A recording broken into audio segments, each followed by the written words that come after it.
إن الحمد لله نحمده ونستعينه ونستغفره ونعوذ بالله من شرور أنفسنا ومن سيئات أعمالنا من يهده الله فلا مضل له ومن يضلل فلا هادي له وأشهد أن لا إله إلا الله وحده لا شريك له وأشهد أن محمدا عبده ورسوله أما بعد فإن خير الحديث كتاب الله وخير الهدي هدي محمد صلی اللہ علیہ وعلى آلہ وسلم وشر الأمور محدثاتها وكل محدثة بدعة وكل بدعة ضلالة وكل ضلالة في النار قال الله تبارك وتعالى يقلب الله الليل والنهار إن في ذلك لعبرة لأولي الأبصار وقال النبي صلى الله عليه وسلم من يريد الله به خيرا يفقه في الدين۔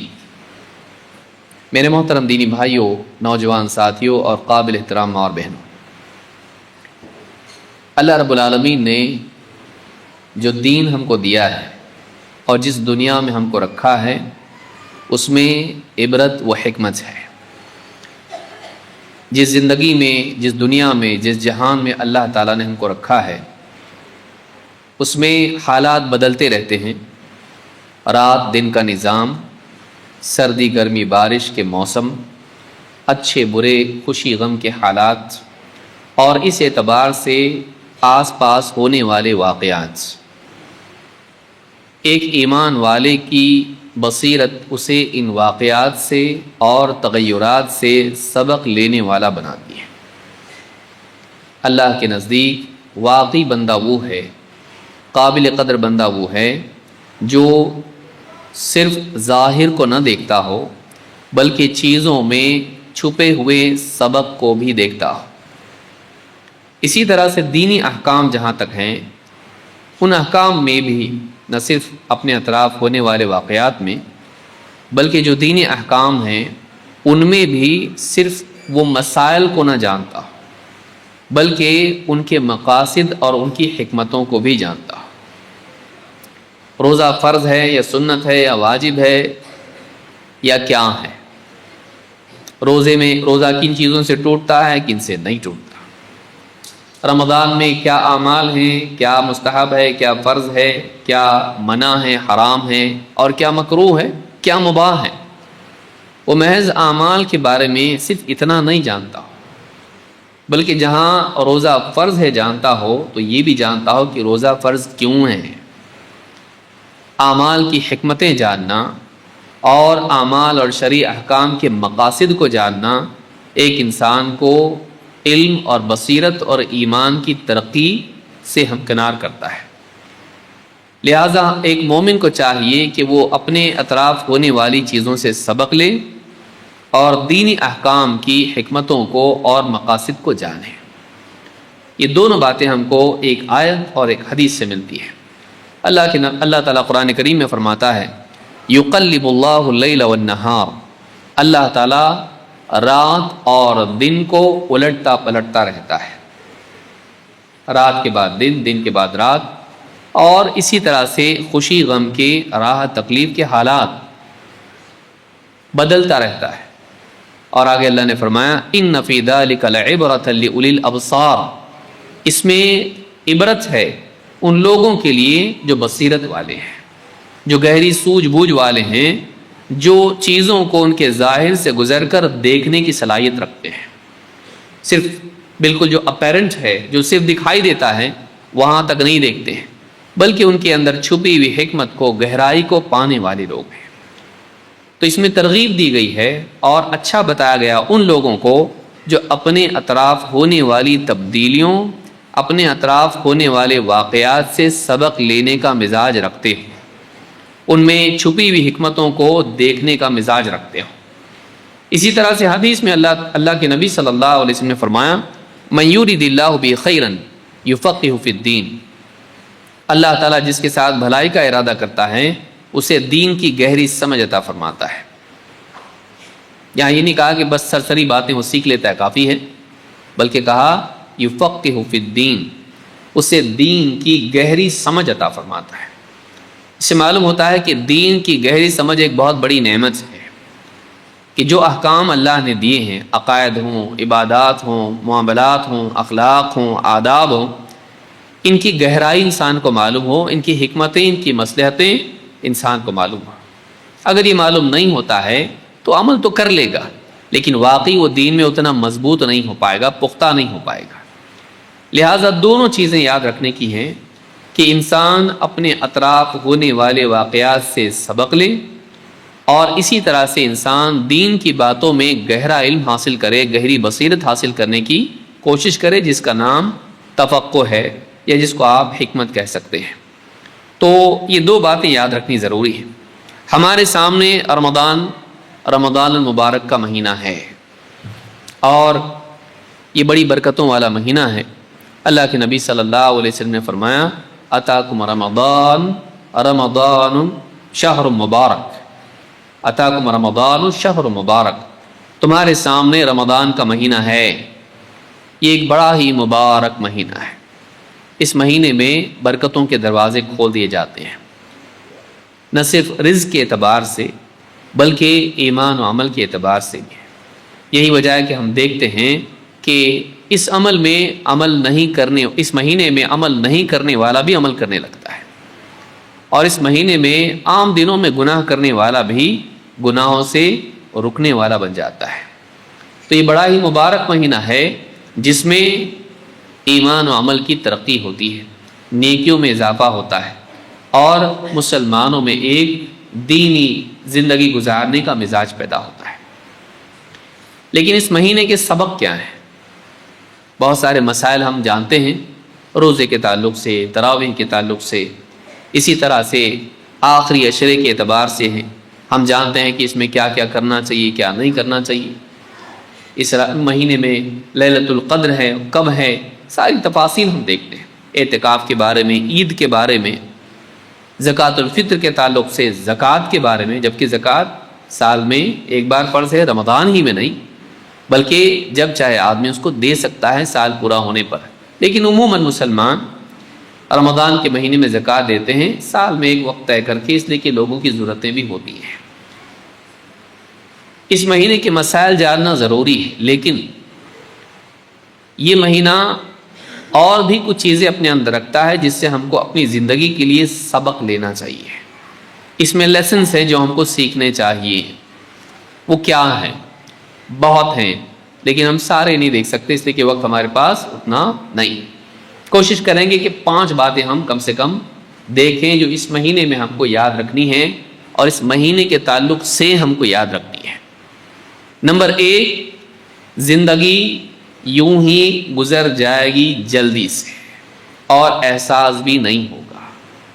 رمضان کا مہینہ یہ سبق ہم کو دیتا ہے۔ رمضان آنے والا ہے، لوگ تیاری شروع کر دیتے ہیں، کچھ لوگ شاپنگ کرتے ہیں، کچھ لوگ اس کے لیے مسئلے مسائل سیکھ لیتے ہیں، کچھ لوگ اپنے گھر کو صاف کرتے ہیں، کچھ لوگ بہت سارے پلان بناتے ہیں۔ مہینہ آتا ہے، ایک ہفتہ گیا، دوسرا ہفتہ گیا، آدھا بچا، پھر ایک ہفتہ گیا، ایک ہفتہ بچا، آخری عشرہ بچا، پھر آخری عشرہ بھی نکل جاتا ہے، اور انسان رمضان ختم ہونے کے بعد، عید منانے کے بعد بولتا کتنے جلدی گیا نا مہینہ آیا اور چلا گیا۔ یہ مہینہ آتا ہے اور گزر جاتا ہے، اور کئی سالوں سے ایسا ہو رہا۔ کئی سالوں سے لوگ رمضان آتا ہے، گزر جاتا ہے، جانے کے بعد بولتے ہیں احساس بھی نہیں ہوا نا، ابھی تو ہم پہلا روزہ دوسرا روزہ کر رہے تھے، اب ایک روزہ بچا، 2 روزے بچے بول رہے ہیں۔ رمضان کا مہینہ آتا ہے اور خاموشی سے نکل جاتا ہے، جیسے ماں سو رہی ہے اور بچے کھیلنے کے لیے چپکے سے بھاگتے ہیں کہ معلوم نہ ہو۔ اسی طرح سے ہم بھی بعض اوقات غفلت کی نیند سو رہے ہوتے ہیں، اور رمضان کا مہینہ نکل جاتا ہے۔ اللہ تعالیٰ نے قرآن کریم میں فرمایا، یا ایھا الذین آمنوا کتب علیکم الصیام کما کتب علی الذین من قبلکم لعلکم تتقون ایاما معدودات۔ کیا ایمان والو، تم پر روزے فرض کر دیے گئے جیسے تم سے پہلوں پر فرض کیے گئے تھے، تاکہ تم میں تقوی پیدا ہو۔ یہ گنتی کے کچھ دن ہیں، اللہ نے کیا فرمایا؟ ایام معدودات، بس گنتی کے کچھ دن ہیں. کبھی مہینہ 30 دن کا ہوتا ہے اور کبھی 29 دن کا ہوتا ہے. 30 29، اس سے کم بھی نہیں اور زیادہ بھی نہیں. نہ 28 فروری اور نہ 31 جنوری، نہیں، 30 یا 29. ایام معدودات، گنتی کے کچھ دن ہیں، بس آئے اور ختم ہو جائیں گے، معلوم بھی نہیں ہوگا. اور یہ بتاتا ہے کہ رمضان سے سبق لو، کیونکہ جیسے رمضان آ کے نکل گیا، زندگی بھی اسی طرح سے نکل جائے گی، اور آخرت میں افسوس ہوگا کہ ہم نے اپنی زندگی صحیح طور پر نہیں بتائی. ویسے ہی جیسے رمضان جانے کے بعد احساس ہوتا ہے کہ ہم رمضان میں وہ نہیں کر پائے، بہت پلان بنائے تھے، بہت سوچا تھا، لیکن دیکھو آیا گیا اور میں واقعی اس سے فائدہ نہیں اٹھا سکا. یہ جو افسوس ہم کو ہوتا ہے رمضان میں، یہ ہمارے لیے ایک سبق ہے کہ دیکھو جیسے رمضان کا تمہارا ہوا، کہیں زندگی کا بھی ایسا نہ ہو. یہ زندگی ختم ہو گئی، گزر گئی، نکل گئی، ختم ہو گئی، واپس نہیں آئے گی. ممکن ہے رمضان واپس بھی آئے اور ایک موقع ملے، کتنوں کو موقع نہیں ملتا. لیکن جو زندگی تم کو ملی ہے، یہ زندگی بھی اسی طرح گزر جائے گی، اور تم افسوس کرتے رہ جاؤ گے جیسے رمضان کا مہینہ چلا گیا اور اب تم افسوس کر رہے ہو کہ تم نے واقعی وہ جو کرنا چاہیے تھا نہیں کیا. سبق لو، قیامت کے دن ایسا ہوگا. اللہ تعالیٰ نے قرآن کریم میں فرمایا وَيَوْمَ يَحْشُرُهُمْ كَأَن لَّمْ يَلْبَثُوا إِلَّا سَاعَةً مِّنَ النَّهَارِ. قیامت کے دن جب انہیں حشر میں جمع کیا جائے گا تو انہیں ایسا محسوس ہوگا كَأَن لَّمْ يَلْبَثُوا إِلَّا سَاعَةً مِّنَ النَّهَارِ، دن کا کچھ وقت، بس اتنی ہی زندگی تھی ان کی دنیا میں. دن بھر میں ایک تھوڑا سا 1-2 گھنٹہ جو ہوتا ہے، ایک ساعت ہوتی ہے، 12 میں سے ایک، بس اتنی ساعتوں میں سے ایک ساعت، ایک گھڑی نکل گئی، بس اتنی ہی زندگی تھی. کیونکہ آخرت کی کبھی نہ ختم ہونے والی زندگی جب وہ سامنے دیکھیں گے تو اپنی گزری ہوئی زندگی اس کے مقابلے میں دن کے تھوڑے سے وقت کے مطابق اتنی کم ان کو محسوس ہوگی. وَيَوْمَ يَحْشُرُهُمْ كَأَن لَّمْ يَلْبَثُوا إِلَّا سَاعَةً مِّنَ النَّهَارِ، کہ قیامت کے دن جب انہیں حشر میں جمع کیا جائے گا تو انہیں ایسا محسوس ہوگا کہ بس ایک پورا دن بھی نہیں، پورا دن بھی نہیں، دن کا بس ایک تھوڑا سا حصہ وہ دنیا میں گزار کے آئے ہیں. یہ سورہ یونس میں آیت نمبر 45 میں اللہ نے بات کہی، بلکہ اور کہا قال، اللہ پوچھے گا ان سے. نہ صرف یہ کہ ان کو محسوس ہوگا، بلکہ ان کو احساس دلایا جائے گا کہ آنے والی زندگی کتنی سامنے بڑی ہے، گزری بھی کتنی چھوٹی ہے. کاش کہ تم اس زندگی کو صحیح استعمال کرتے تو ہمیشہ والی زندگی میں پچھتاتے نہیں. قال کم لبثتم فی الارض عدد سنین، اللہ پوچھے گا ان سے زمین میں تم کتنے سال رہے. قال کم لبثتم فی الارض عدد سنین، زمین میں تم کتنے سال رہے ہو. قالوا لبثنا یوما او بعض یوم فاسأل العادین، کہیں گے اللہ ایسا محسوس ہوتا ہے جیسے ہم دنیا میں ایک دن رہے یا پورا دن بھی نہیں، دن کا کچھ حصہ ہمارا تھا جو اتنا نکل گیا تیزی سے. فاسأل العادین، اے اللہ تو شمار کرنے والوں سے ہی پوچھ لے. جو فرشتے ہماری زندگی کی گھڑیاں برابر حساب کرنے والے تھے، اللہ انہی سے پوچھ، ہم کو تو ایگزیکٹلی سمجھ میں نہیں آ رہا کتنا وقت رہے. ہم کو تو ایسا محسوس ہو رہا ہے جیسا پورا ایک دن تھا، پوری زندگی ایک دن کی طرح، بلکہ ایک دن بھی نہیں، دن کا کچھ حصہ، بس اتنا ہی لگ رہا ہے ہم کو کہ اتنا فاسٹ وہ وقت نکل گیا. اللہ واقعی عدد تو ہم کو بھی ابھی سمجھ میں نہیں آ رہا کتنا وقت. اللہ تو فرشتوں سے ہی پوچھ لے، فاسأل العادین، گننے والوں سے، شمار کرنے والوں سے اللہ پوچھ لے.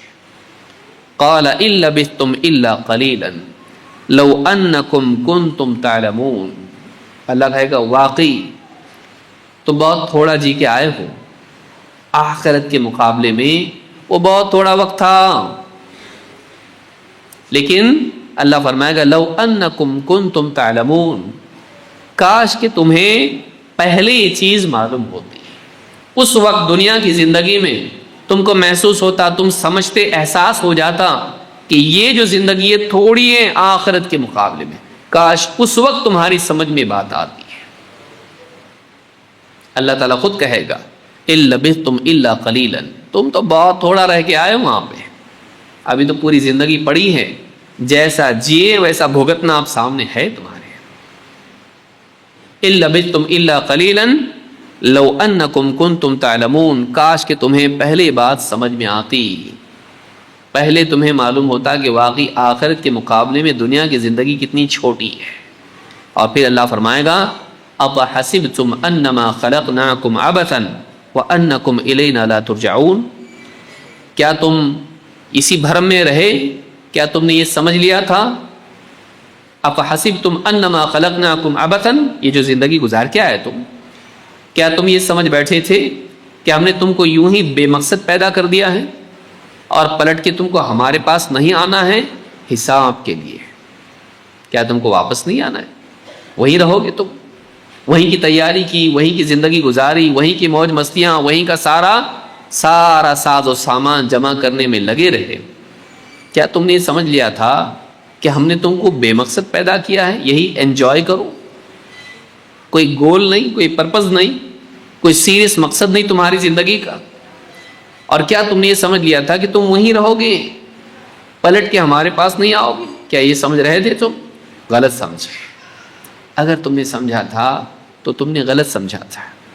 تمہاری تخلیق کا ایک مقصد تھا، تمہارا امتحان ہو رہا تھا، کون اچھا جیتا ہے، کون اچھا نہیں جیتا، کون اپنی آزادی کا صحیح استعمال کرتا ہے اور کون اپنی آزادی کا غلط استعمال کر کے دنیا میں گناہوں کی زندگی انجوائے کرتا ہے، دندناتا پھرتا ہے۔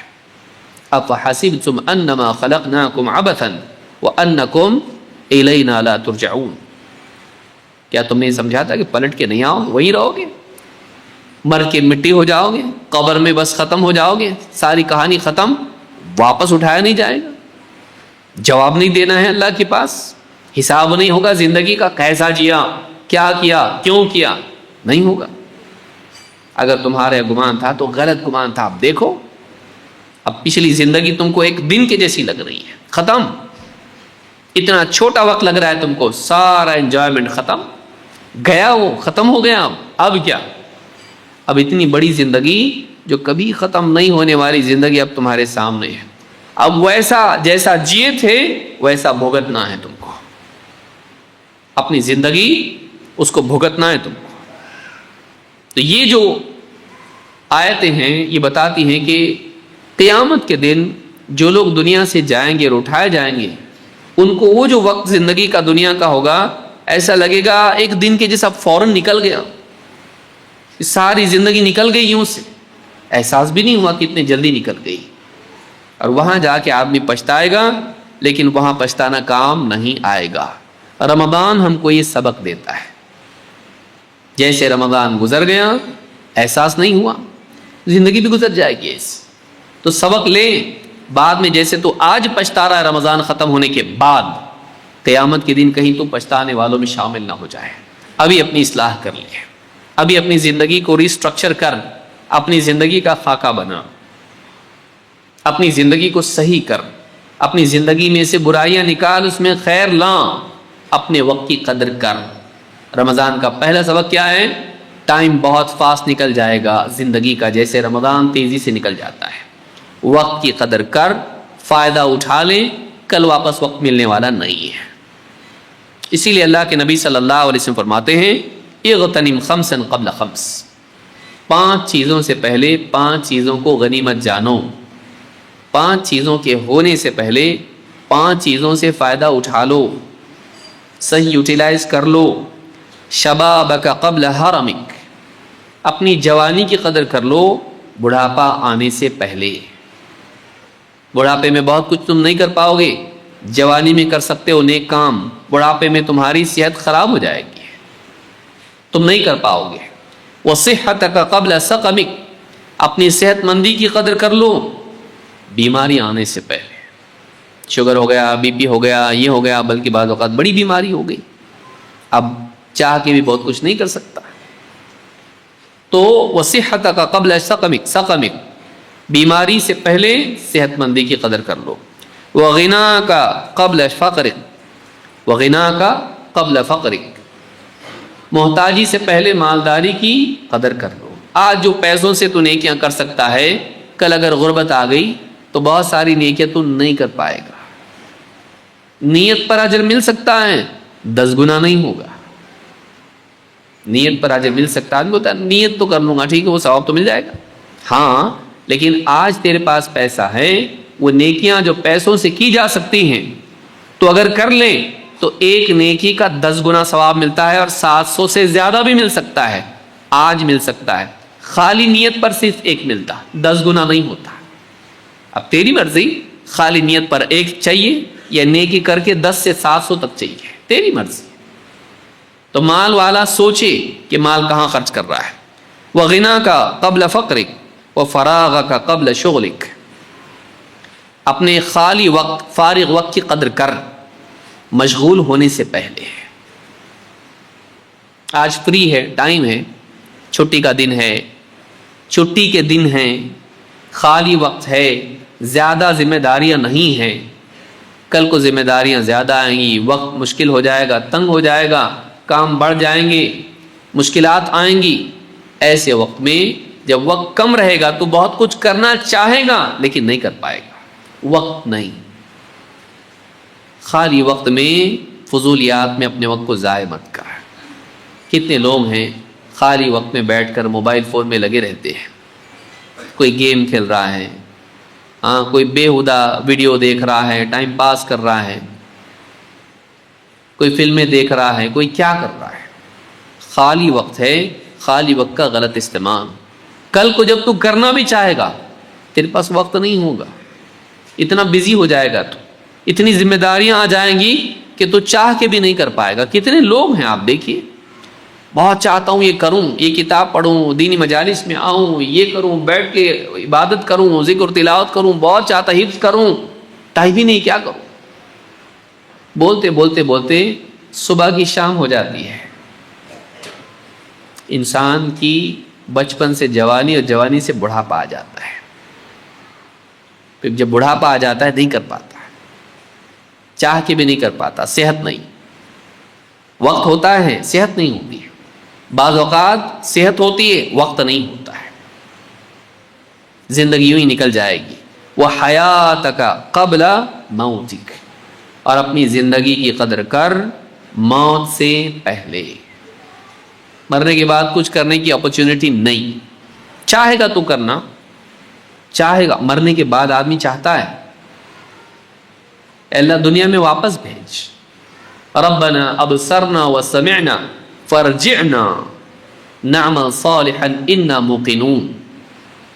جہنمی جہنم میں کہیں گے، قیامت کے دن کہیں گے ربنا ابصرنا، اے ہمارے رب ہم نے دیکھ لیا اب سب، وسمعنا ہم نے سن لیا سب، کیا کرنا چاہیے تھا کیا نہیں کرنا چاہیے تھا، انجام کیا ہے دیکھ لیا، اور کیا کرنا چاہیے تھا، کیا غلط تھا، کیا صحیح تھا، سن لیا ہم نے. تو فرجعنا، اللہ ہم کو ایک بار واپس بھیجتے ہیں دنیا میں، نعمل صالحا، تاکہ ہم نیک عمل کر کے آئیں. انا موقنون، اللہ اب ہم یقین کرنے والے بن گئے، یقین آ گیا ہم، اب کوئی شک نہیں رہا، اب کوئی غفلت نہیں رہی، اب مانتے ہم. ایک اور اپرچونٹی دے، ایک اور موقع دے. موقع واپس ملنے والا نہیں، وہی پہلا اور آخری تھا جو ہم کو ابھی ملا ہوا ہے. یہ ہمارا پہلا اور آخری موقع ہے جو قیامت کے دن وہ لوگ مانگیں گے جنہوں نے اپنا زندگی کو، اپنے موقع کو ضائع کر دیا. وہ مانگنے والے ہیں، وہ ابھی اپنے پاس ہے، ان کے پاس نہیں ہوگا، ہمارے پاس ہے وہ ابھی. ہماری چوائس ہے، اس کو صحیح استعمال کرنا ہے یا ضائع کر کے ان کے ساتھ ہونا ہے جو پچھتائیں گے. تو رمضان کا یہ سبق ہے کہ رمضان کا وقت بڑی تیزی سے گزر جاتا ہے اور بعد میں افسوس ہوتا ہے. یہی زندگی کا ہونے والا ہے. اور یاد رکھیں، کرنے والا بھی پچھتاتا وہاں پہ، اور کر سکتا تھا میں، کیونکہ جنت کی نعمتیں جب دیکھے گا تو اس کو لگے گا میں اور کرتا تو اور ملتا. اور کرتا تو اور ملتا. تو یہاں پر آدمی کو چاہیے کہ وہ موقع ضائع نہ کرے اور رمضان کا مہینہ بھی ضائع نہ کرے اور اپنی زندگی کے بارے میں بھی سبق لے, زندگی کو بھی ضائع نہ کرے. نمبر 2, رمضان کا مہینہ ہم کو سبق دیتا ہے اور اس سے روزے میں ہم کو یہ سیکھنے ملتا ہے. روزے میں کیا کرتے ہیں ہم لوگ؟ صبح سے شام تک, طلوع سحر سے لے کے مغرب تک بھوکے پیاسے رہتے ہیں. کھانا سامنے آ رہا نہیں کھا سکتے, شربت فالودہ سامنے آ رہا نہیں کھا سکتے, آفس میں چائے آ رہی نہیں. کیا کرتے؟ من کو مارو, صبر کرو نہیں. کب تک؟ شام تو ہونے دے, ذرا تک شام ہونے دے, خالی سورج ڈوبنے دے, میرا سورج نکلے گا کھانے کا. ابھی کیوں نہیں؟ ابھی نہیں, ابھی صبر. کھانا کب ہے؟ کب تک؟ مغرب ابھی ہونے والی ہے, زیادہ نہیں. یہاں سورج ڈوبا, یہاں ریسٹرکشنز ختم. پھر کیا ہے؟ پھر کھانے کی آزادی, لذت, پیاس جو ابھی گلے میں ہے ختم ہو جائے گی, بھوک جو پیٹ میں لگی ہے ختم ہو جائے گی. پھر ساری چیزیں اپنے رنگ میں دکھائی دیں گی. ابھی سب بلیک اینڈ وائٹ دکھ رہا ہے, ابھی ہم کو صرف صحیح دکھ رہا نہیں کچھ. جب کھا لیں گے اور تھوڑا سا دل بھر جائے گا تو سب صحیح ہو جائے گا. لیکن ابھی صبر کا وقت ہے, شام میں کھانا ہے ہم کو, شام تک رکنا ہے, ابھی نہیں کھا سکتے ہم. کیوں؟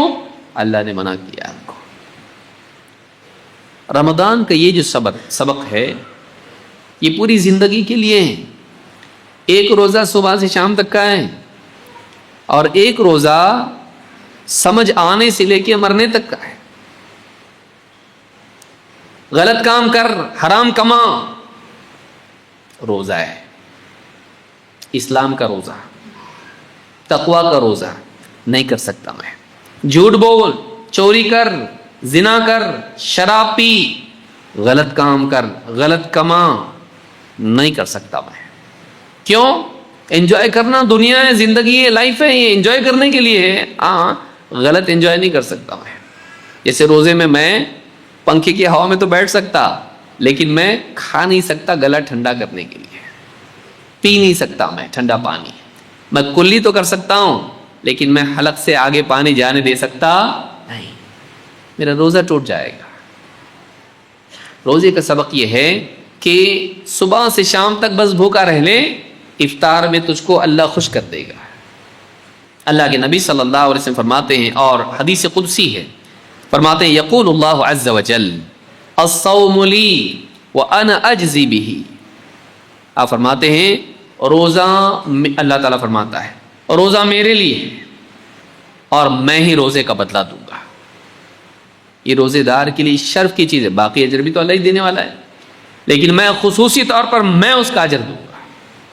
کتنا دوں گا نہیں معلوم. انما یوفی الصابرون اجرہم بغیر حساب. صبر کرنے والوں کو ان کا اجر بے حساب دیا جائے گا. اور روزہ صبر کی شان ہے, روزہ صبر ہے, تو اس کا کتنا اجر دیا جائے گا وہ اللہ ہی جانتا ہے. کتنا گناہ کر کے اللہ دے گا وہ اللہ ہی جانتا ہے. تو کہا روزہ میرے لیے ہے اور میں ہی اس کا بدلہ دوں گا. کیوں رکتا بندہ؟ اللہ کے لیے.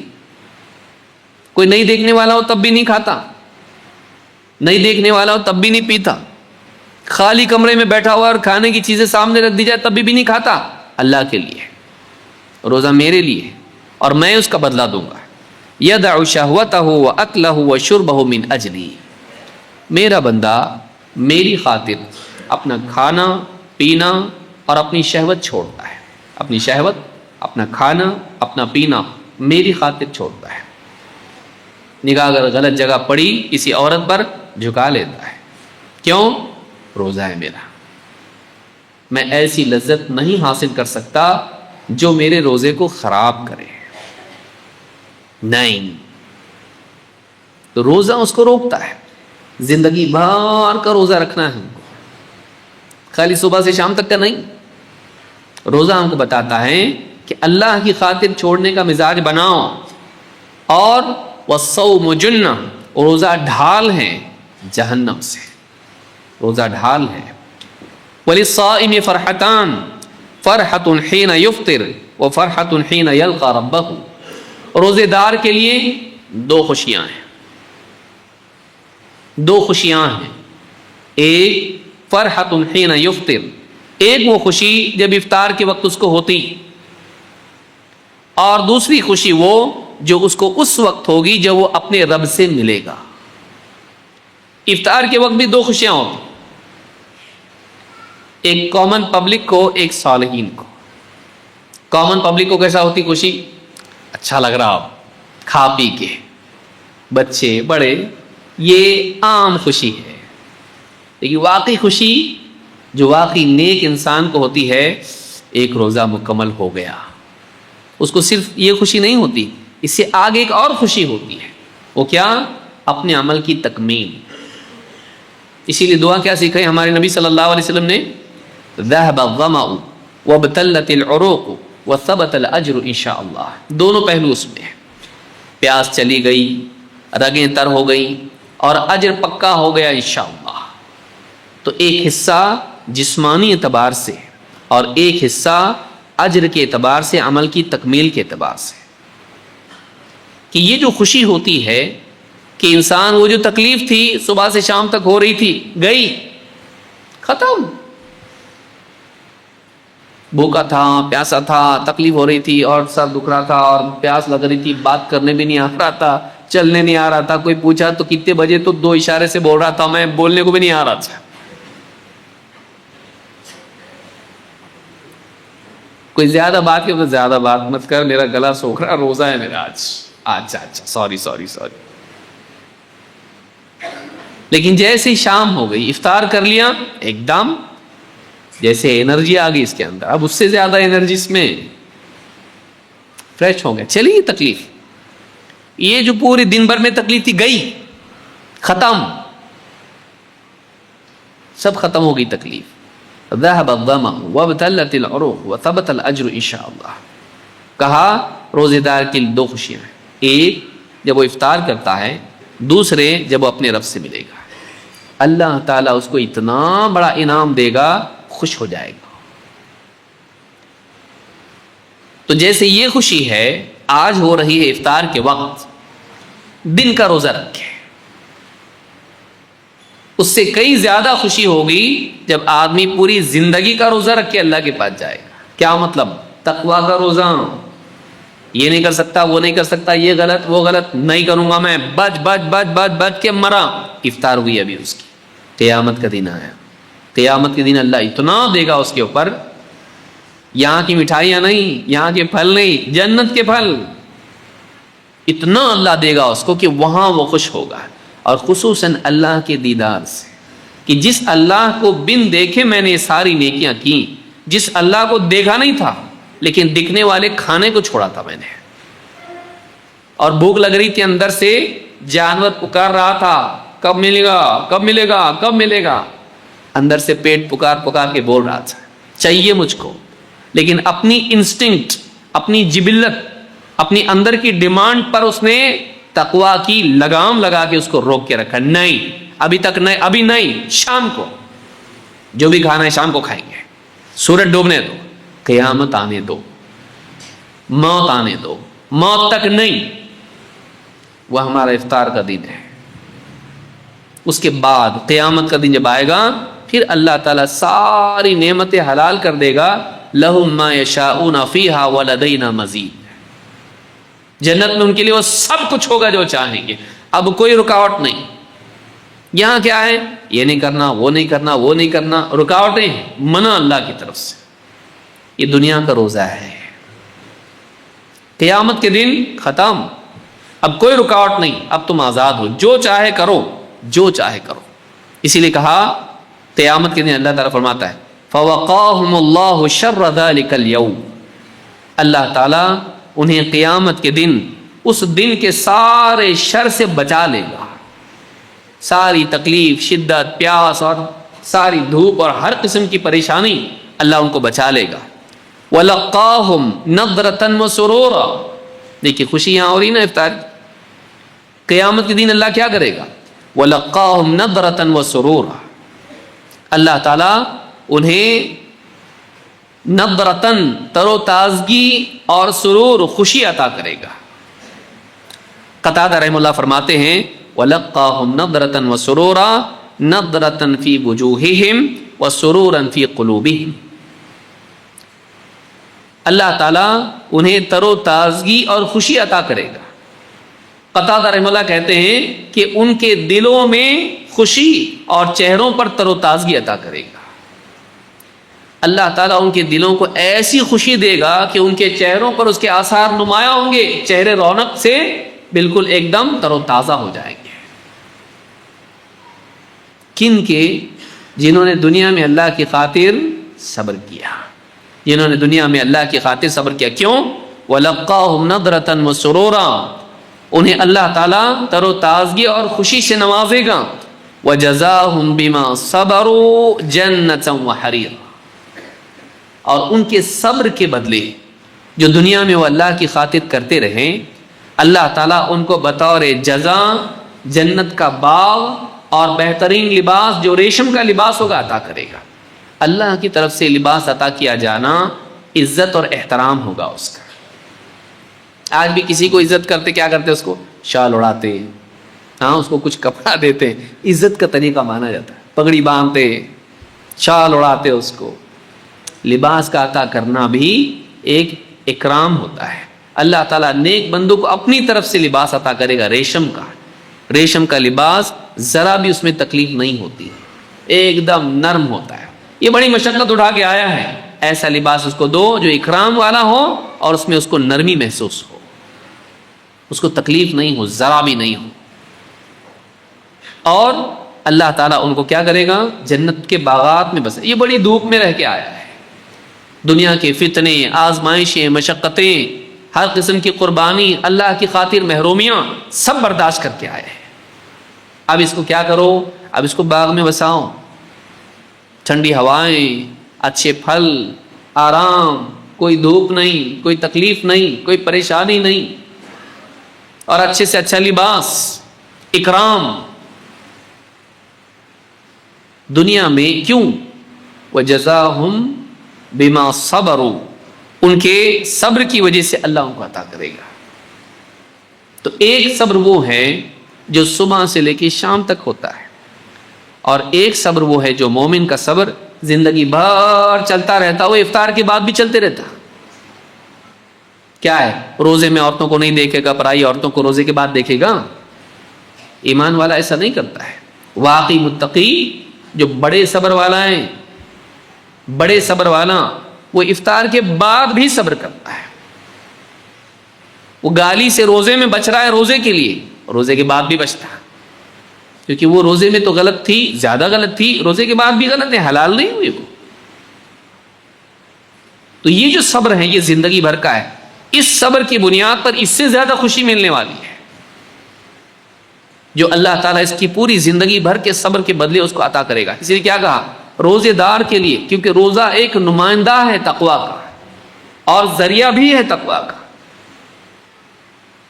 کہ دن بھر کی ٹریننگ ہے اس کو. دیکھ, دن بھر بھوکا رہا نا تو, شام میں افطار ملی نا, زندگی بھر ایسا تو بھوکا رہے گا حرام سے, چاہے گا تیرا نفس بھوکا رہے تو, جنت میں اللہ تعالیٰ اس سے بہتر افطار کرائے گا تجھ کو. یہ سبق ہے روزے کا کہ تھوڑا سا ٹائم ہے, صبح سے شام تک رک جا, اس کے بعد پھر مزہ ہی مزہ ہے. زندگی میں مرنے تک رک جا, یہ زندگی بہت تھوڑی ہے, ختم ہو جائے گی, اس کے بعد مزہ ہی مزہ ہے جنت میں.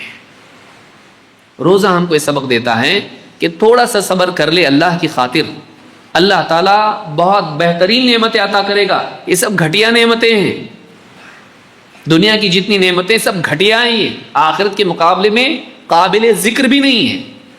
اتنی گھٹیا ہیں کہ اس کا موازنہ کرنا بھی مناسب نہیں ہے, اس کے سامنے رکھی بھی نہیں جا سکتی آخرت کی نعمتوں کے مقابلے میں. لیکن چونکہ تجھ کو نعمت کا تعارف ہونا چاہیے, اس لیے تجھ کو دنیا میں دی گئی ہے تاکہ تعارف ہو, پہچانے تو صحیح نعمت کس کو کہتے ہیں. لذت اگر معلوم ہی نہ ہو تو بڑی لذت کی طلب کیسے کرے گا؟ کہ لذت کا کچھ نہ کچھ احساس تو اس کو دنیا میں ہونا چاہیے. تب جا کے اعلیٰ لذت کے لیے کر سکتا ہے. تو روزے کا سبق یہ ہے کہ دنیا کی زندگی میں تھوڑا سا صبر کر لیں. جیسے روزے کی حالت میں تھوڑا سا صبر کر لیتا ہے، روزہ ختم ہوتے ہی نعمتیں اللہ تیرے لیے حلال کر دے گا. ویسے ہی مرنے کے بعد، جنت میں جانے کے بعد اللہ ساری نعمتیں تیرے لیے حلال کر دے گا. نمبر 3، روزے کا اصل مقصد تقوی کی تربیت ہے. روزے کا سبق کیا ہے؟ رکنے کا مزاج. روزے میں رکنا آسان ہو جاتا ہے، روزے کے بعد نہیں ہوتا. کیوں؟ روزے میں آدمی سوچتا میرا روزہ ٹوٹ جائے گا، میں نے کھا لیا، پی لیا، غلط کام کر لیا، روزہ ٹوٹ جائے گا، یا کم از کم روزہ میرا خراب ہوگا. آدمی کیا کرتا ہے؟ روزہ ہے، غصہ آتا، دیکھ روزہ ہے میرا، ورنہ میری زبان سے گالی نکل جائے گی. روزہ نہیں ہوتا نا، دیکھ بہت سناتا تجھ کو. روزہ ہے اس لیے روکا رہا. کاش کی روزے کا احساس صرف افطار تک باقی نہ رہے. کیونکہ روزہ اصل چاہتا کیا ہے؟ روزے کا اصل مقصد کیا ہے؟ تیرے اندر سیلف کنٹرول پیدا ہو. جیسے روزے میں اچھا نہیں ہوتا میرے سے کنٹرول، روزے میں کیسا ہوتا؟ روزے میں ہوتا نا. کتنے گالی دینے والے روزے میں نہیں دیتے، کتنے نگاہوں کی حفاظت نہیں کرنے والے روزے میں کر لیتے ہیں، کتنے غلط کام کرنے والے روزے میں رکے رہتے ہیں. سگریٹ، بیڑی، تمباکو والے آپ دیکھیے روزے میں رکے رہتے ہیں، میرے کو اس کے بغیر نہیں چلتا. ہاں روزے میں رک جاتا، لیکن ہاں جیسے افطار ہوتی بیت الخلاء کے پاس ساری پوری فوج ملتی وہاں پہ مسجد کے باہر، سارے آپس میں شیئرنگ از کیئرنگ، ہاں چلتا وہاں پہ. لیکن اب بتائیے تو اب نہیں رک سکتا نا، روزے میں کیسا رکا تو روزے میں رک پایا کہ نہیں رک پایا؟ رکا تو رک سکا. عام حالات میں تو نہیں رک سکتا ہے. روزے کے احساس نے کہ میرا روزہ خراب ہوگا، اس احساس سے تو رک سکا، تیرے لیے ممکن ہوا ہو. کیوں نہ تو یہ نیت کر لے کہ زندگی بھر کا میرا روزہ ہے. میرا روزہ خراب ہوگا، ہاں میرا دین خراب ہوگا، میرا دین خراب ہوگا، میرا تقوی خراب ہوگا، میری آخرت خراب ہوگی، اللہ کے ہاں میری تصویر خراب ہوگی. اللہ نہیں پسند کرے گا اس کو کہ مجھے اس حال میں دیکھے. عمر بن خطاب رضی اللہ عنہ کہتے تھے حاسبوا انفسکم قبل ان تحاسبوا وتزینوا للعرض الاکبر. اپنا محاسبہ کرو اس سے پہلے کہ اللہ کے ہاں تمہارا محاسبہ کیا جائے. اپنا حساب کر لو اس سے پہلے کہ اللہ کے ہاں تمہارا حساب ہو. وتزینوا للعرض الاکبر، اور بڑی پیشی کے لیے اپنے آپ کو تیار کرو. یہاں لوگوں کے سامنے جاتے ہو تو اچھے لباس میں، اچھے حال میں جاتے ہو، تم ان کا لحاظ کر رہے ہو، اللہ کا، اللہ کے پاس، اللہ کے سامنے بھی تو پیش ہونا ہے. ایسے حال میں پیش ہو کہ اچھا حال ہو، تمہارا تقوی داغدار نہ ہو، تمہاری دینداری پھٹی ہوئی نہ ہو. جیسے تمہارا لباس تم پسند نہیں کرتے کہ اس میں داغ ہو، پھٹا ہوا ہو. وَلِبَاسُ التَّقْوَى ذَلِكَ خَيْرٌ، تقوی کا لباس زیادہ بہتر ہے. لباس تقوی کا نمائندہ ہے. اسی لیے عمر بن خطاب رضی اللہ تعالیٰ عنہ جب لمبا لباس دیکھا اللہ کے نبی صلی اللہ علیہ وسلم نے خواب میں، صحابہ نے پوچھا اللہ کے رسول کیا تعبیر لیا آپ نے کہ حضرت عمر کا لباس بہت لمبا تھا کہ گھسٹ کے چل رہے ہیں؟ کہا دین، لباس دین ہے. جیسے اپنے لباس کو بچاتا ہے، دین کو بچا. اللہ کے سامنے اچھے حال میں پیش ہونے کی سوچ. یہ جو روزہ ہے اس کا مقصد تقوی ہے. یہ روزہ اس لیے نہیں کہ تو صرف روزے میں رکے، روزہ اس لیے ہے کہ روزے کی بنا پر ٹریننگ لے کے زندگی میں رکے. روزہ اس لیے نہیں ہے کہ بھائی اپنے کو رمضان میں غلط کام نہیں کرنا ہے، ہاں روزے کی حالت میں غلط کام نہیں کرنا ہے. ہاں ہماری سوچ یہ ہے رمضان کا مہینہ چل رہا، ذرا رک ہونے دے رمضان اس کے بعد. تو ہم لوگ یہ سمجھتے ہیں روزہ اور رمضان قید خانہ ہے، اس کے بعد ہم جیسے شیاطین آزاد ہو جاتے ہیں ہم بھی آزاد ہو جائیں گے. روزہ قید خانہ نہیں، روزہ تربیت ہے کہ تو ابھی سیکھ اس میں، دیکھ تو رک سکتا، اب یہ ٹریننگ لے، اپنے آپ کو اتنا کیپیبل بنا کہ تو روزے سے جب باہر نکلے تو بھی رکنے کی طاقت تیرے اندر رہے. یہ اصل مقصد ہے اس کا. کتب علیکم الصیام کما کتب علی الذین من قبلکم لعلکم تتقون، تم پر روزے فرض کر دیے گئے جیسے تم سے پہلوں پر فرض کیے گئے تھے، تاکہ تمہارے اندر رکنے کا مزاج پیدا ہو. یہی تقوی ہے، ایبسٹیننس، سیلف کنٹرول. جیسے تم روزے میں کنٹرول کر پاتے ہو. بھئی گھر کے اندر آدمی بیٹھا ہوا، افطار کا وقت ہو گیا، 10-15 منٹ پہلے بیٹھ گیا، دسترخوان وہ سب سجا دیا گیا اور سامنے سب کھانے پینے کی چیزیں ہیں. اس کا بچہ کوئی کھانے کی چیز کی طرف ہاتھ اٹھاتا، روزہ ہے اس کا، بچے کا بھی، کیا کرتا ہے؟ ہاتھ پکڑ لیتے، بیٹھے نہیں، اب بھوک لگ رہی بہت، نہیں، تھوڑی سی دیر رک جا، بس افطار ہو جائے گی اس کے بعد کھانا ہے اپنے کو. یہ بھی اندر سے اس کو بھی پیاس لگی، کیونکہ آج دن بھر گاڑی پہ گھمائے وہ بزنس کے لیے، کسٹمر ڈھونڈتے ڈھونڈتے ڈھونڈتے تھک گیا ہے، یہاں تک سو رہا ہے، تلاوت بھی بڑی مشکل سے کر رہا ہے اور جی چاہ رہا ہے صرف اذان ہونے تو دیکھو مجھ کو میری سپیڈ کیسی رہتی، بس رکاؤں میں اذان کی وجہ سے. جیسے اذان ہو گئی کھانا پینا شروع. کیوں رکائے؟ اللہ کی خاطر. اللہ نے منع کیا. ضرورت اندر سے ہے، اندر سے طلب ہے، طلب نہیں ایسا نہیں، طلب شدت سے ہے، لیکن اس شدت کو، اس پر غالب ہونے والی چیز کیا ہے؟ اللہ کا خوف. میرا روزہ خراب ہو جائے گا، بھائی دن بھر بھوکا رہ کے فائدہ کیا؟ روزہ ٹوٹ جائے گا، اللہ کے یہاں گناہگار ہو جاؤں گا. یہ جو احساس ہے کہ میرا روزہ ٹوٹ جائے گا، اگر روزے کے بعد بھی ہم کو احساس ہو کہ میرا تقوی ٹوٹ جائے گا، جو کہ روزے کا مقصود ہے. کتنی عجیب بات ہے کہ وسیلے کو تو آدمی محفوظ رکھے اور غایت کو آدمی برباد کر دے. سمجھ رہے ہیں بات کو آپ؟ جو ٹریننگ ہے اس میں پابند تھا، ٹریننگ ہونے کے بعد آزاد ہو گیا، فائدہ کیا ہوا؟ تو ٹریننگ کا فائدہ کیا ہے؟ اور روزہ تربیت ہے تقوی کی، رکنے کی کیپیسٹی پیدا کرنے کا کورس ہے یہ اللہ کی طرف سے، کہ مہینہ بھر رک رک رک رک رکنے کی عادت پڑ جائے. حلال سے رک، حرام سے رکنا آزاد ہو جائے گا، آسان ہو جائے گا تیرے لیے. کھانا حلال، پینا حلال، بیوی سے قربت حلال. روزے میں اس سے رک رہا ہے جو حلال ہے. جو آدمی اللہ کی خاطر حلال چھوڑ سکتا ہے وہ اللہ کی خاطر حرام نہیں چھوڑ سکتا. ایسا کیسا مسلمان؟ تو اس نے روزے سے سبق لیا؟ نہیں. تو روزے کا، رمضان کا ایک سبق یہ بھی ہے کہ تو رک سکتا ہے اگر تو اندر سے پکا ارادہ کر لے، لیکن تیرا ارادہ پکا نہیں ہے. وَلَمْ نَجِدْ لَهُ عَزْمًا، تیرا ارادہ پکا نہیں، اس لیے تو رک نہیں پاتا ہے.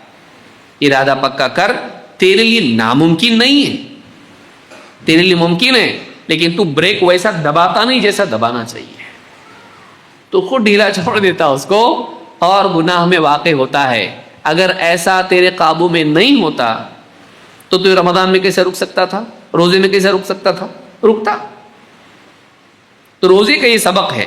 اسی لیے آپ دیکھیں خواہشات کو کنٹرول کرنے کے لیے روزے کو ذریعہ بتایا گیا ہے. یا معاشر الشباب من استطاع منکم الباءۃ فلیتزوج، اے نوجوانوں تم میں سے جو نکاح کی استطاعت رکھتا ہے وہ نکاح کرے. بیوی کی ذمہ داری نبھانے کی کیپیسٹی اس کے اندر ہے، وہ نکاح کرے. فَإِنَّهُ أَغَضُّ لِلْبَصَرِ وَأَحْسَنُ لِلْفَرْجِ، اس لیے کہ نگاہ کو جھکا دیتا ہے اور شرمگاہ کی حفاظت کرتا ہے زناکاری سے، بے حیائی سے. اور اگر نکاح نہیں کر سکتا تو کیا کریں؟ فیس بک پہ فرینڈز بنائیں. جو نکاح نہیں کر سکتا ہے وہ کیا کرے؟ کہا وَمَن لَّمْ يَسْتَطِعْ فَعَلَيْهِ بِالصَّوْمِ، جو نکاح نہیں کر سکتا ہے وہ روزے رکھے. فَإِنَّهُ لَهُ وِجَاءٌ، اس لیے کہ روزہ اس کی شہوتوں کو قطع کرتا ہے، اس کی شہوت کو کاٹ دیتا ہے. شہوتیں غالب آتی ہیں، روزے کی وجہ سے سیلف کنٹرول پیدا ہوتا ہے، اپنے آپ کو روکنے کا مزاج بنتا ہے. تو اندر سے ڈیمانڈ کے باوجود کنٹرول جب انسان میں آ جائے، دنیا کا کوئی انسان اس کو ہرا نہیں سکتا ہے، کوئی رکاوٹ اس کو کامیاب ہونے سے روک نہیں سکتی ہے. زندگی میں کامیاب ہونے میں بہت ساری رکاوٹیں ہوتی ہیں ہمارے لیے، لیکن وہ چھوٹی رکاوٹ ہوتی ہے. سب سے بڑی رکاوٹ کامیاب ہونے میں ہم خود ہیں. ہماری بے صبری ہم کو وقت سے پہلے قدم اٹھانے پر مجبور کرتی ہے اور ہم ناکام ہو جاتے ہیں، اور ہمارے ہاتھ میں سڑا ہوا کچا پھل آتا، ہم وقت سے پہلے پھل توڑ لیتے ہیں، صبر نہیں کر پاتے، اور کیا ہوتا؟ ہمارے ہاتھ میں کھٹا پھل آتا۔ وہ پیڑ کا قصور نہیں تھا، وہ تیرا تھا، تو نے جلدی کی۔ زندگی میں بہت سی ناکامیوں کا سبب بے صبری ہوتا ہے، بے صبری ہوتا ہے۔ روزہ ہم کو صبر کی تربیت دیتا ہے، پیشنس، سیلف کنٹرول، رک، اندر سے ہو رہا ہاں لیکن رک، پھر بھی رک، اندر سے ڈیمانڈ آ رہی ہے، رک، ابھی ٹائم نہیں آیا، ابھی ٹائم نہیں آیا۔ وقت سے پہلے اقدام ناکامی کی یقینی اس کی سیڑھی ہے، اس کی اوپر والی نہیں، نیچے والی۔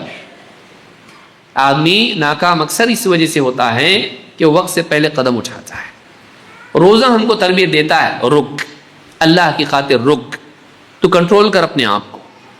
دنیا کی جتنے بھی کامیاب لوگ ہیں ان کی زندگی میں یہ بہت بڑی چیز پائی جاتی ہے کہ وہ اپنی ذاتی چاہتوں کے مقابلے میں اپنے مقصد کو ترجیح دیتے ہیں، ذاتی چاہتوں کو روک کے رکھتے ہیں، کنٹرول کرتے ہیں اپنے مقصد کے لیے۔ چاہت ہو رہی گھومنے پھرنے جاؤں، کھیلوں، تماشے کروں، دوستوں کے ساتھ پارٹیز میں جاؤں، سب، لیکن نہیں، میرا امتحان ہے، مجھے کچھ بننا ہے۔ چاہت تو ہے، انجوائے کرنے کی چاہت ہے، لیکن مجھ کو انجوائے نہیں کرنا ہے، کنٹرول کرنا ہے۔ جب میں کچھ بن جاؤں گا پھر دنیا بھر میں انجوائے کر سکتا میں، ابھی ٹائم نہیں آیا، ابھی ایگزامس ہیں۔ زندگی کی کتنے معاملات ہیں، آپ دیکھیے، اس میں سیلف کنٹرول ہمارے اندر ہونا ضروری ہے۔ روزہ سیلف کنٹرول کی تربیت ہے۔ روزہ ہم کو یہ سکھاتا ہے، جس انسان کو اپنے جذبات پر قابو آ جائے اور وہ جذبات کی بنیاد پر قدم اٹھانے کی بجائے علم اور بصیرت کی بنیاد پر قدم اٹھانے لگے، ایسے انسان کو کامیاب ہونے سے کوئی روک نہیں سکتا ہے۔ ایسا انسان کامیاب ہوتا ہے، لیکن اکثر ناکام کیوں ہوتا؟ اپنی گڑبڑ کی وجہ سے، صبر نہیں، اپنے جذبات پر قابو نہیں، اپنی خواہشات کو کنٹرول نہیں، ایسا آدمی ناکام ہو جاتا ہے، ایسا آدمی ناکام ہو جاتا ہے۔ نمبر 4، رمضان کا ایک سبق یہ بھی ہے کہ ماحول میں عمل کرنا آسان ہوتا ہے کہ نہیں؟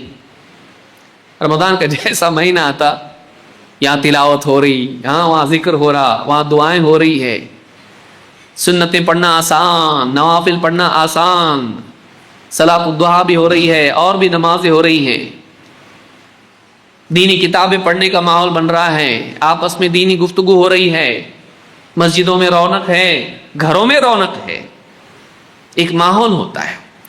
اور اس ماحول میں آپ دیکھیں گے کہ بہت سارے جو سال بھر نہیں کر پاتے اس ماحول میں کرتے ہیں، نہ صرف فرائض کا اہتمام کرتے ہیں بلکہ نوافل کا بھی کرتے ہیں۔ جو عام دنوں میں 5 ٹائم کی نماز نہیں پڑھ پاتا ہے، رمضان میں نماز 5 ٹائم کی تو پڑھتا لیکن اس کے ساتھ ساتھ لمبی لمبی تراویح بھی پڑھتا،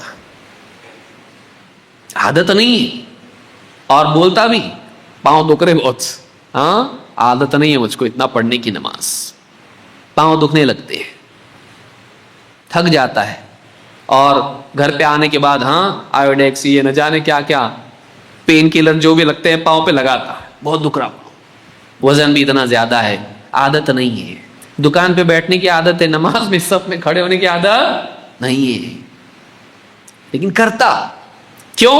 ماحول بھی ہوتا ہے، اس میں جذبہ تو ہوتا ہی، لیکن ساتھ ہی ماحول اس کو دھکیلتا۔ جیسے طواف میں آدمی کھڑا بھی ہو جائے تو اپنے آپ طواف ہو جاتا، آدمی طواف میں کھڑا ہو جائے بس پبلک برابر دھکا دے کے اس کو گھما کے لے کے آتی، کیونکہ ماحول میں آدمی کے لیے عمل کرنا آسان ہوتا ہے۔ جب سب کر رہے ہوتے ہیں تو اس کے لیے بھی آسان ہوتا ہے۔ اس سے ایک بات یہ معلوم ہوتی ہے کہ ہم کو ایسے ماحول میں رمضان کے بعد بھی رہنا چاہیے جس میں عمل کا مزاج ہو، دینداری ہو، تقوی ہو، گناہوں سے بچنے کا مزاج ہو، اللہ کی خاطر عمل کرنے کا مزاج ہو، نیکیوں کا تذکرہ ہو۔ اگر اس ماحول میں ہم رمضان کے بعد بھی رہیں تو عمل کرنا آسان ہوگا۔ ہم لوگ کیا کرتے ہیں؟ رمضان میں آ جاتے، رمضان کے بعد بولتے رمضان ہو گیا، اب بائے بائے، مع السلامہ، نکل جاتے ہم لوگ یہ سمجھتے ہیں کہ رمضان تک کے لیے ہے، رمضان ختم ہم سلام کر کے نکل جاتے، نہیں، ہم کو رمضان کے بعد بھی اپنے آپ کو ایسے ماحول میں رکھنا چاہیے جو ہمیں عمل کرنے پر مجبور کرے. دینی مجالس، صالحین کی صحبت، مسجد سے جڑے رہنا، جہاں اچھے لوگ بیٹھ کے دینی بات چیت کرتے ہیں، نیک لوگ ان کے درمیان بیٹھنا، ماحول انسان پر اثر ڈالتا ہے. یہ رمضان ہم کو بتاتا ہے. ماحول کی وجہ سے مشکل کام بھی کرنا آسان ہو جاتا ہے. رمضان کا سبق ہے. مثال کے طور پر آپ دیکھیے، حنظلہ الاسیدی کہتے ہیں کننا عند رسول، میں کئی روایت کو جمع کر کے بیان کر رہا ہوں. کننا عند رسول اللہ صلی اللہ علیہ وسلم فوعظنا فذکر النار. اللہ کے نبی صلی اللہ علیہ وسلم کی خدمت میں ہم لوگ تھے، آپ نے ہم کو واعظ و نصیحت کی اور جہنم کا تذکرہ ہمارے سامنے کیا. قال ثم جئت الى البيت فضاحكت الصبيان ولاعبت المرأة. اس مجلس میں بیٹھا، جہنم کا تذکرہ آیا، رونا دھونا ہوا، دل ایک دم نرم ہو گیا. پھر گھر آیا، گھر آنے کے بعد میں اپنے بچوں کے ساتھ ہنسی کھیل میں لگ گیا اور بیوی سے بھی مذاق میں لگ گیا. قال فخرجت، پھر اچانک میں گھر سے نکلا. لقینی ابو بکر فقال کیف انت یا حنظلہ. ابو بکر صدیق رضی اللہ تعالیٰ مجھ سے ملے اور پوچھا اے حنظلہ کیا حال ہے؟ قال قلت نافق حنظلہ. میں نے کیا کہا؟ حنظلہ منافق ہو گیا. منافق کس کو کہتے ہیں؟ ظاہر میں کچھ ہو، باطن میں کچھ ہو. نبی صلی اللہ علیہ وسلم کے سامنے ایمان والوں کی مجلس میں نیک اور ایمان والا، تنہائی میں الگ، حالت میں ظاہر میں کچھ، باطن میں کچھ. انہوں نے اپنے آپ کو سمجھا وہاں تو کتنا دیندار بنا رہتا، روتا، ہاں اللہ کی یاد آتی، آخرت کی یاد آتی، وہاں کیسا، اور گھر پہ آ کے مذاق میں لگ گیا. وہاں جہنم پہ رو رہا ہے اور گھر پہ آ کے ہنستا ہے. رونا ہنسنا دیکھ، وہاں حالت کچھ، یہاں حالت کچھ. منافق ہو گیا. کنا فقہم والا. قال سبحان اللہ ما تقول. کہا سبحان اللہ، کیا بات کرتے ہو؟ ابو بکر صدیق رضی اللہ عنہ نے کہا سبحان اللہ، ایسی کیسی بات کر رہے ہو؟ منافق ہو گئے، جان ہے مسلمان آدمی ہے، اچھا انسان ہے. کہا سبحان اللہ، ایسی کیسی بات کرتے ہو کہ منافق ہو گیا میں؟ قال قلت نكون عند رسول الله صلى الله عليه وسلم يذكرنا بالنار والجنة حتى كأن رأي العين، حتى كأن رأي عين. کہا کہ اللہ کے نبی صلی اللہ علیہ وسلم کی مجلس میں ہم ہوتے ہیں اور آپ اس مجلس میں جنت جہنم کا تذکرہ کرتے ہیں اور ہم کو ایسا محسوس ہوتا ہے جیسے ہم دیکھ رہے ہیں جنت جہنم کو، جیسے ہم جنت اور جہنم کو دیکھ رہے ہیں. فَإِذَا خَرَجْنَا مِنْ عِنْدِ رَسُولِ اللَّهِ صلی اللہ علیہ وسلم عَافَسْنَا الْأَزْوَاجَ وَالْأَوْلَادَ وَالضَّيْعَاتِ فَنَسِينَا كَثِيرًا. لیکن جب باہر نکلتے ہیں مسجد سے، اس مجلس سے باہر نکلتے ہیں، بیوی بچے اور اپنی تجارت اور گھر بار اس میں لگ جاتے ہیں اور سب بھول جاتے ہیں وہ جو اس مجلس میں ہوا تھا، ذہن سے وہ اوجھل ہو جاتا ہے. قال ابو بکر فواللہ انا لنلقى مثل هذا. اب ان کو کنونس کر رہے تھے ایسا نہیں ہے. جب انہوں نے بتایا ایسا ہوتا ہم کو، بولے ہاں ایسا تو ہم کو بھی ہوتا ہے، ایسا تو ہم کو بھی ہوتا ہے کہ اس مجلس میں ہماری کیفیت بہت ہائی لیول کی ہوتی ہے ایمانی اعتبار سے، گویا کہ ہم آنکھوں سے دیکھ رہے جنت جہنم کو، لیکن ہم بھی بیوی بچوں میں جاتے ہیں تو اس میں کھو جاتے ہیں اور وہ اثر ختم ہو جاتا ہے. تو ایسا تو ہم کو بھی ہوتا. تو ایک سے کتنے ہو گئے اب؟ دو. کہتے ہیں کہا کہ انطلق بنا الی رسول اللہ صلی اللہ علیہ وسلم.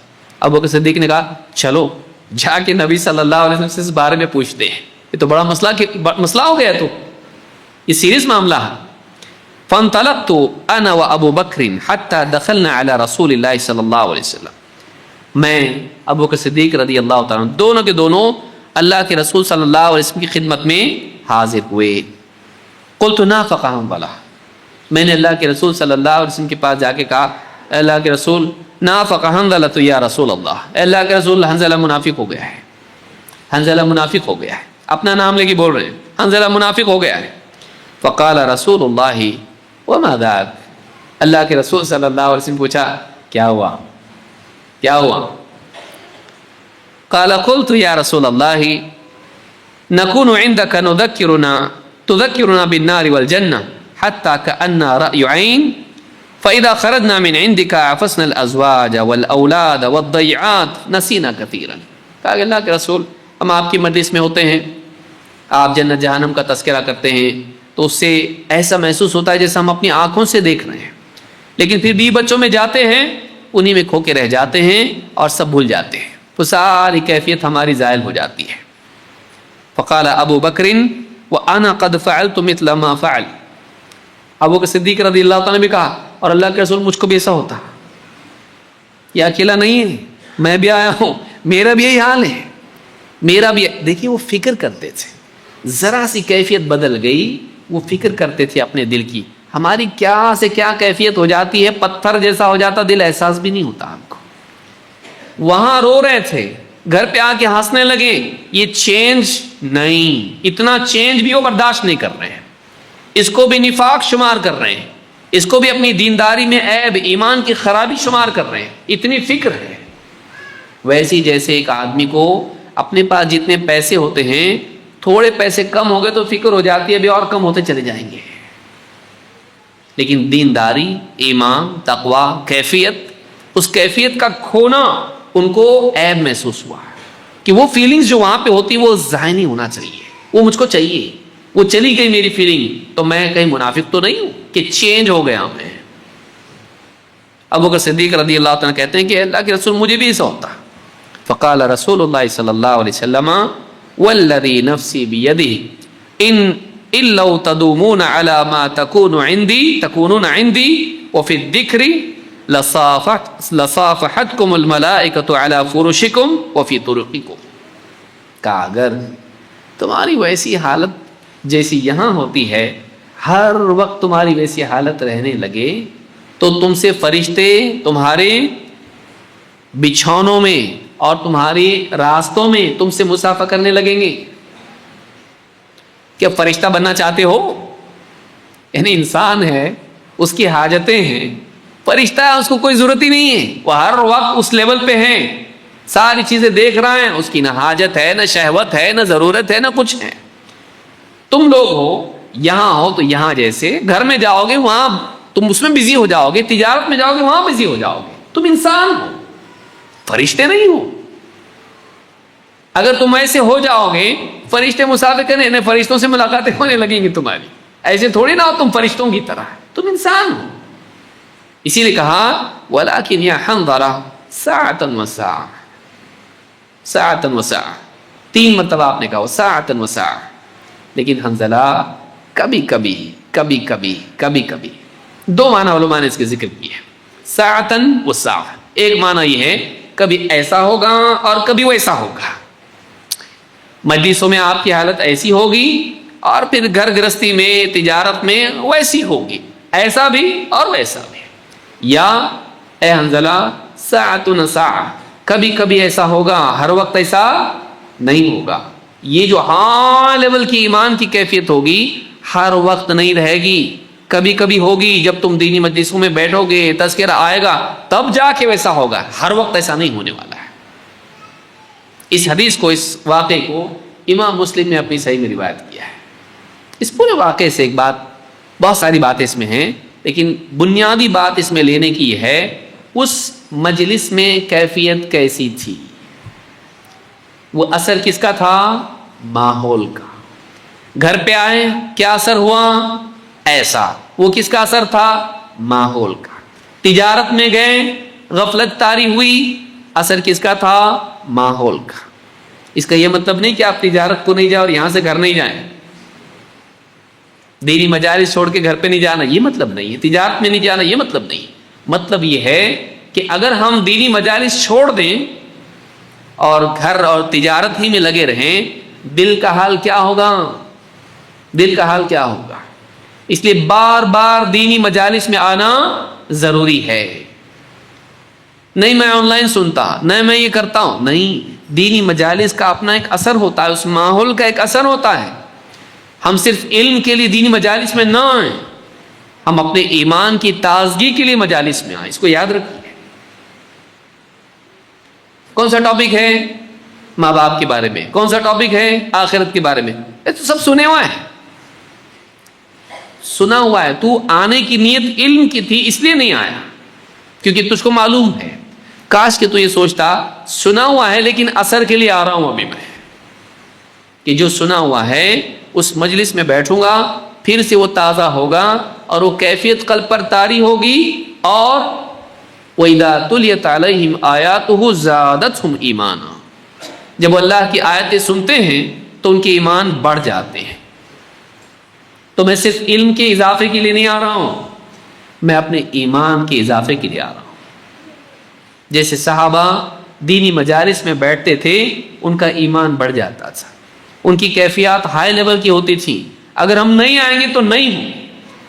کھانے کی لذت الگ ہے، پینے کی لذت الگ ہے، لباس کی لذت الگ ہے، دنیا کی شہوتوں کی لذت الگ ہے. یہ جو لذت ہے وہ کہیں اور نہیں ملتی ہے، جو انسان کو بہتر انسان بناتی ہے.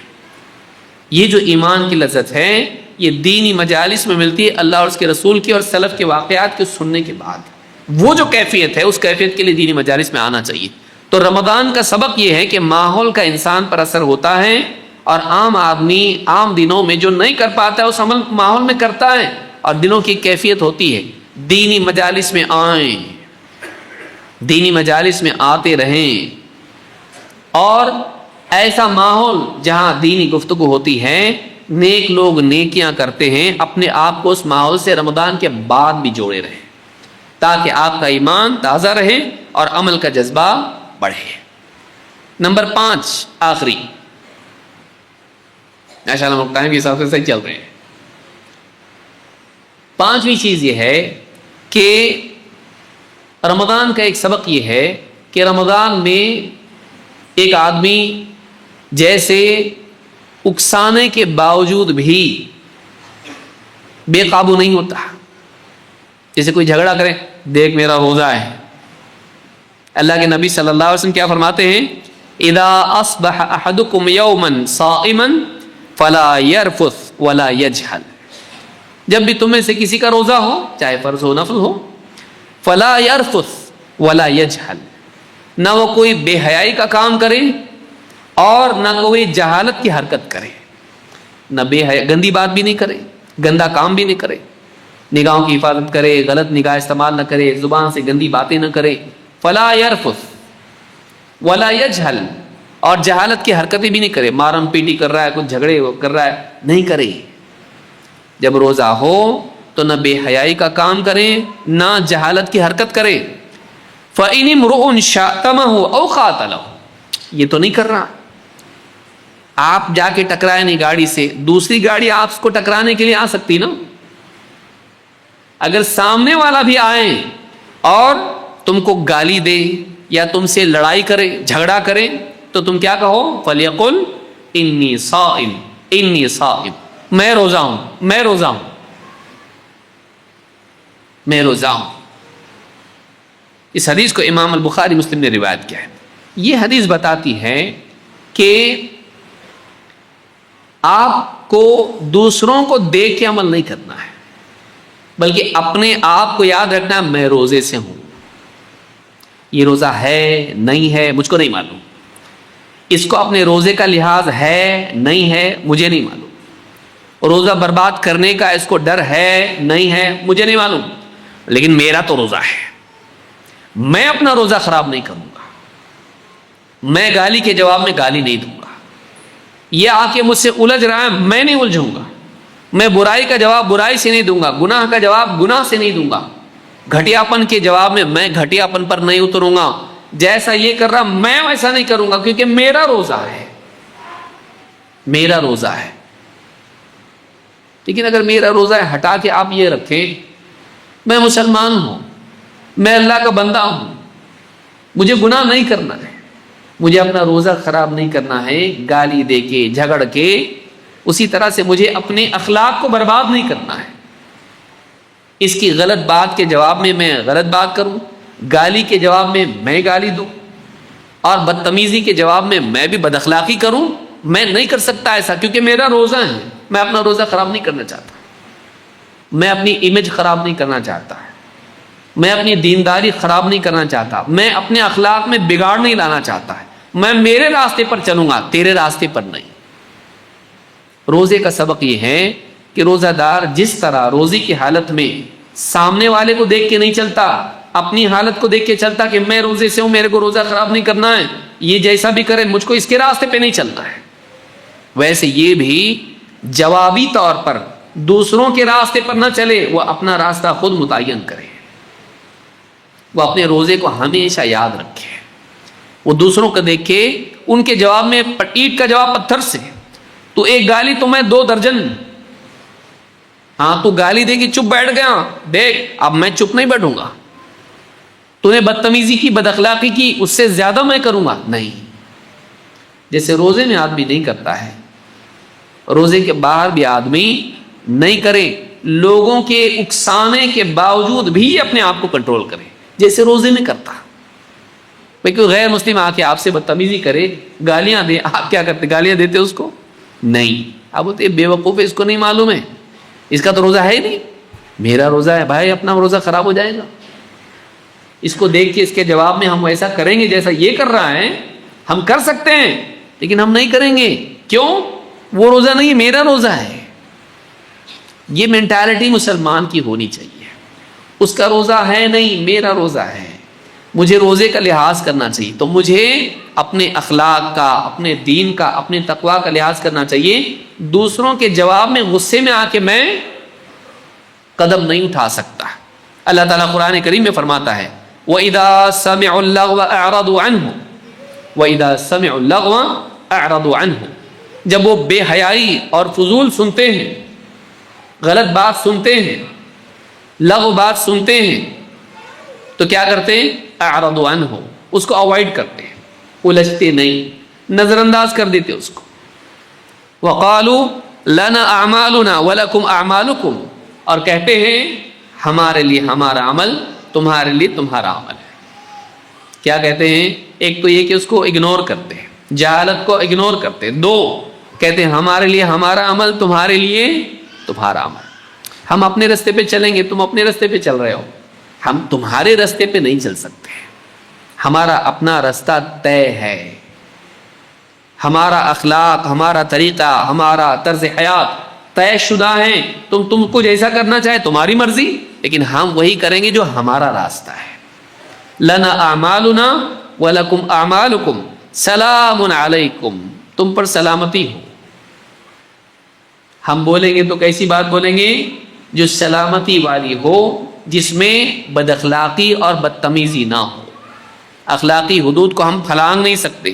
سلام علیکم لا نبتغی الجاہلین، ہم جاہلوں سے نہیں الجھتے، ہم جاہلوں سے الجھتے نہیں، ہم جہالت کی طلب بھی نہیں کرتے، جاہلوں سے الجھنے کی چاہت بھی نہیں رکھتے، پریکٹیکلی تو چھوڑو، ہمارے اندر بھی وہ چیز نہیں ہے۔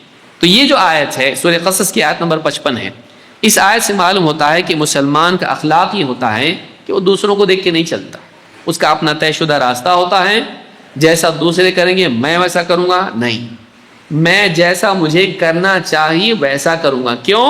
کیونکہ میرا روزہ ہے، میرا زندگی بھر کا روزہ ہے، میں غلط راستے پر، بد اخلاقی کے راستے پر نہیں جا سکتا۔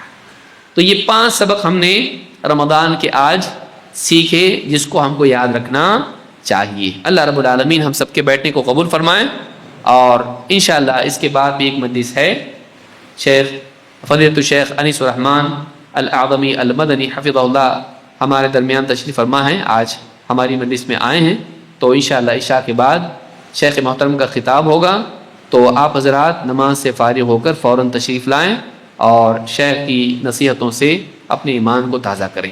اقول ھذا واستغفر اللہ لی ولکم۔